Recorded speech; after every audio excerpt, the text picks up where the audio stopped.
Now, when we are talking about the context, okay, that PCB is also called as context. Everything about a process is called as context. Generally, what is its state, what is the program counter, general purpose registers, everything is called context. So, this context is very important to be saved so that later when you again schedule the process for running, this context is going to be very, very useful, right? And now let's talk about the states of the process. States of a process means, what I mean by saying states of the process is a process from its creation till its death. Death means the completion, creation till the completion. It will go through various states, and depending on its requirements, it will make the transitions. Sometimes depending on the nature of the process, the transitions will happen, and sometimes depending on the nature of the scheduling algorithm we use. Scheduling algorithm means, I'll tell you about it. We shall see that later, but for now think that either operating system will make a process forcefully change its state, or sometimes a process has its intrinsic characters that which will make a transition. Whatever it is, a process from its creation till the completion, it is going to go through various states. And now let's see what are the states, and later I'll show you what is the relationship between all these states. Okay, and now states of a process. First one is new state. So whenever any process is created, or generally when a process is about to be created, it will be in the secondary memory, and whenever we are going to pick up that process, we can call it as new. So the program which is present in the secondary memory, which is going to be picked up by operating system to create the process, is generally called as a new process, and it will be in the secondary memory.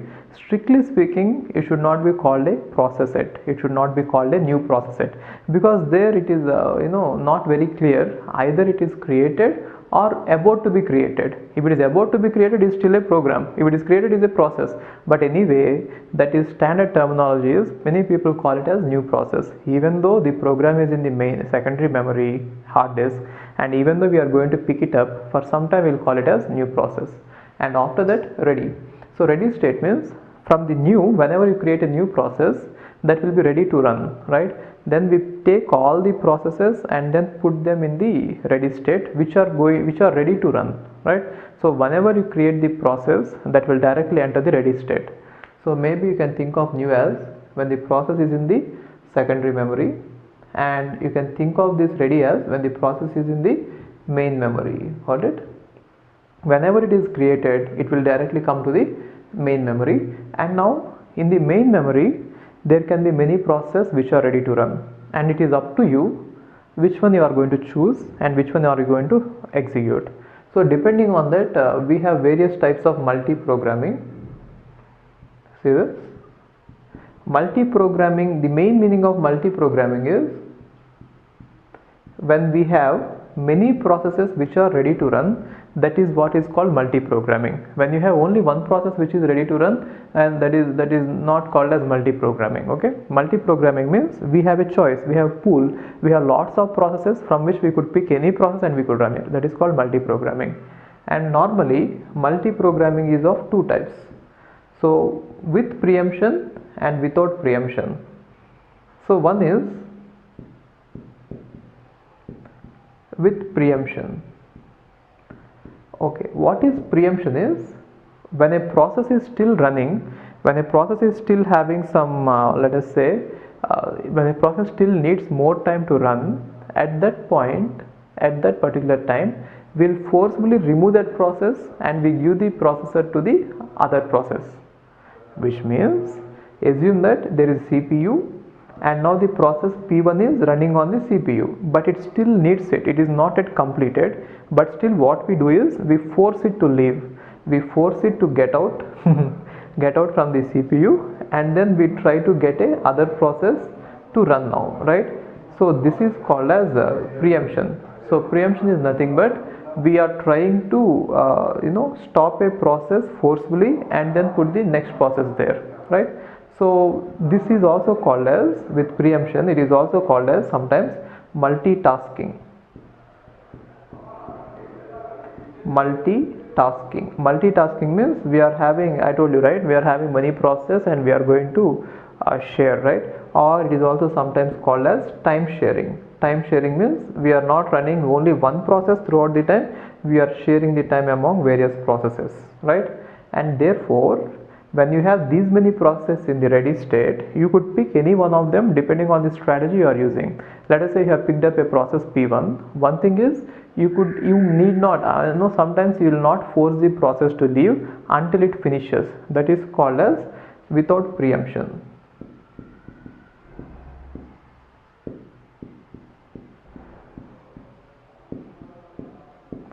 Without preemption means once you create it, you need not delete it. No, that is not the wrong. That is wrong definition. Without processing means once you give it to the CPU, you will not force it leave the CPU. That is called without preemption. With preemption means once you start it, you could even stop it in the middle and you could get some other process and again later it will resume, right? And for that we need the context to be saved. What is context? That PCB I told you, right? That entire thing is called context.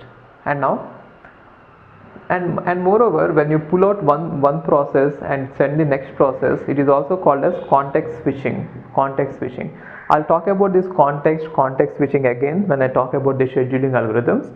For now, let's keep it simple. There is something called as context and we keep on switching it. Okay, what is that? We shall see it later. And now when these many processes are ready to run, right, one of the process has to be chosen and it will be given to the CPU which will run, right? And therefore if you have only one CPU, at any time only one process will be running, isn't it? So even when the process is running, it has to be in the main memory only, but then how many processes will be running at the simultaneously? Only one process if your system is one CPU. If your system has only one CPU, if you have n CPUs, then it is going to run n process simultaneously, right? So anyway, from ready there will be a transition to running, right? And when it is running, sometimes what happens is your process might need to read a file or write a file, which is nothing but it doesn't need anything to be any help from CPU. It just has to simply read or write, right? In that case, what happens is we are going to use a block or wait. Now how does this block or wait will work is, whenever any CPU requires a IO to be performed, then we are going to pull it out and then put it in the block state or wait state until it finishes the IO. Once it finishes the IO, we'll again bring it back to the ready state, right? So this will be in the main memory itself, but the difference is it will, from running state, it will suddenly come to the block state, and from block or waiting state it will again go to the ready state, not to the running state. Okay, anyway, I'll take the state transition diagram. There I'll tell you what is the relationship between all of them. Here it is very difficult for me to explain it, but for now consider that the processes which need some IO to be performed and which doesn't need CPU will actually go to the block state or wait state, and until they finish the whatever action they are doing, that IO, they'll stay there, and once they finish it, they can again come back and ask for the CPU. How they'll get into the ready state. And just that is keep that way. I'll show you the state transition diagram, which will be clear there. Okay, and next one is termination or completion. Okay, so once you are in running state and once you have completed entire whatever you wanted to do, that job, then you can terminate it. It's like killing, right? So once the purpose is over, then it will be killed, and even its context will be deleted. Context means that PCB, right? So once a process finishes, even that PCB process control block, that will be also deleted, right? Therefore this is going to happen after running state, after everything is over, and every trace about the process will be deleted. Otherwise it is just a wastage of memory to save anything about it. So everything that was allocated for the process will be deallocated at this point, everything, including the process, PCB, and any trace of it. Okay, and next one is suspend or ready. So suspend ready means it is suspend ready. Suspend ready means sometimes what happens is there will be hundreds of processes in the main memory, and suddenly you would like to use main memory for some other process, which means let us say there are your main memory is able to hold only 10 processes, and all the 10 processes are there, and suddenly a new process came into existence and its priority is very high compared to all these 10 processes. then we should definitely move one of the process in the ready to the backup means that secondary memory, and then make the room for the new one, right? So whenever this space is not sufficient, the main memory, and whenever we want to accommodate more important process, we just move the unimportant process to the out of your memory. And how do you decide that some process is unimportant? That is actually tricky here, in the sense the scheduling algorithms will decide it. I'll tell you about it. There is something called a scheduler which will decide which one is important and which one is not important. But anyway, once we know that some particular process is unimportant compared to the others, we just pull it out and throw it away, throw it into the secondary memory. Therefore, this particular suspend ready, or the set of states which were initially in the ready state, and now because of the lack of resources, mainly main memory, we are throwing them outside, right? And they will go and sit in the secondary memory until the resources again gets available. Once the resources get available, they can again come back. And next one is suspend wait or suspend block. It is also same as the suspend ready, but instead of suspending the processes which are ready, it is better that you suspend the processes which are blocked if you could make some room. The reason is already they are blocked and they are not using any CPU, so just move them to hard disk just for the time being, which means they are waiting for some IO to finish. Anyway, they are just waiting, so let them wait in the secondary memory. It is like this. See, assume that we have a conference room, and the conference room is very small, and then outside it there is lawn. Then what we do is we make as many people as possible to sit in the conference room. And now let us say suddenly an important guest has arrived and he has to be given the room. Then what we do is we ask someone to go and wait outside, isn't it? So it is better that when you ask someone to go and wait outside, you always choose someone who is sleeping, right? So waiting or block process is nothing but a person who is sleeping. He is useless, right? And if someone is active and if he is ready to ask some questions, when someone is active and if he is ready to learn some learn, or if he is active, then it is better you don't send him outside. So send some people who are sleeping outside so that you can accommodate more important people. Similarly here also, if a process is waiting for IO rather than CPU, then anyway it is waiting, it is useless. Therefore let it go out, right? So if you suspend or if you send a process which is in the block or wait state into the secondary memory, then it is called suspend or wait. Here also it is going to be secondary memory, right? Anyway, from these two states, once our resources become available, then we are going to get them back. One interesting thing is, see, if a process is in a suspend wait and suddenly it has finished its IO, then it could make a transition to suspend ready. What is the difference? Okay, if a process is in suspend wait and when it could be brought back to main memory, it will come back to block or wait. And if a process is in suspend ready and if the memory is available, then it will come back to ready.